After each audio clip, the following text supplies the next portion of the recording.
এতিয়া মোৰ প্ৰথম প্ৰতিক্ৰিয়া হ'ব যে সমগ্ৰ ভাৰতবৰ্ষতে more than 300+ যে আমাৰ বিজেপি জিত লৈ আছে। গতিকে এক্সিট পোলৰ যিটো ৰেজাল্ট আহিছে সেইমতে হৈছে আৰু বিৰোধী পক্ষই যিটো অপজিশ্যন পাৰ্টিবিলাকে EVM আৰু VVPATৰ ওপৰত যে অভিযোগ আনিছে সম্পূৰ্ণ এইটো ভিত্তিহীন মিছা। গতিকে এক প্ৰকাৰ ক'বলৈ গ'লে অপজিশ্যন পাৰ্টিয়ে কিন্তু ভাৰতীয় নাগৰিক এইটো অপমান কৰা হৈছে। তেওঁলোকে যে নিজৰ ভোট সাব্যস্ত কৰিছে অধিকাৰ যে নহয় জানো, নিজৰ ভোটৰ দ্বাৰা তেওঁলোকে কাক ভাল পায় বেয়া পায় ইয়াতে প্ৰমাণ পোৱা যাব। গতিকে তেনে ক্ষেত্ৰত যে অপজিশ্যন পাৰ্টি যে EVMৰ ওপৰত লৈ পেলাই যে তেওঁলোকে হুলস্থুল কৰিছে এইটো দুৰ্ভাগ্যজনক বুলি ক'ব।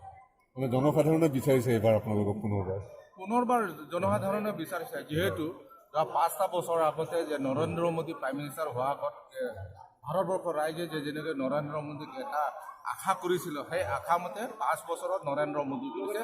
গতিকে এই 5 বছৰৰ যিটো তেখেতৰ মানে যিটো দায়িত্ব আৰু কৰ্তব্যতা পালন কৰিছে ভাৰতবৰ্ষৰ কাৰণে ভাৰতবাসীৰ কাৰণে, গতিকে এই দায়িত্ব পালন কৰোঁতে ৰাইজে বহুতো উপকৃত হৈছে। গতিকে দ্বিতীয়বাৰৰ কাৰণে ভাৰতবৰ্ষৰ ৰাইজে নৰেন্দ্ৰ মোদীক দ্বিতীয়বাৰৰ কাৰণে প্ৰধানমন্ত্ৰী ৰূপত বিচাৰিছে। গতিকে এই ফলাফলে আজি শেষলৈকে আপোনালোকে পাব।